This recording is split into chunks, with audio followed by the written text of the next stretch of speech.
Hello guys, good morning. सकाळचे वाजले आहे 7:30 आणि झोप पण पूर्ण नाही झाली कारण रात्री उशिरा झोपलो होतो. झालं असं की रात्री 11 वाजता मिलिंद भैयाला चावला विंचू आणि आम्ही झोपलेलो नव्हतो. गप्पा केले आणि नेमके झोपायला गेलो. मिलिंद पण गेला त्याच्या बेडवर. त्याने रग अंगावर घेतलाच त्याला चावला विंचू.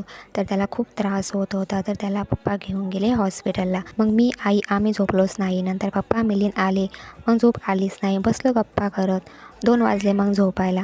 बाहेरचं वातावरण बघा किती छान मस्त झालेलं आहे. रात्री खूप पाऊस पडला. तर हा जो लसूण आहे तो आईने काल मार्केटमधून आणला आहे आणि त्याला लावायचा आहे शेतामध्ये. तर पप्पा मला म्हणे की तू मला मदत कर लसणाच्या काजोळा काढायला. तर मी पप्पाला मदत करत होते. तर आज शेतामध्ये लावायचा आहे लसूण. पप्पा बोलले की तू पण चल लसूण लावायला. मी म्हटलं की नाही, रात्री खूप पाऊस पडला आहे, चिखल झाला असेल खूपच आणि शेत पण थोडं दूर आहे. हे बघा, मी ते रात्री विंचू चावला होता आणि हे विंचू चावलं मला एकच गाणं आठवलं, तुझ्या प्रीतीचा हा इंचू मला चावला.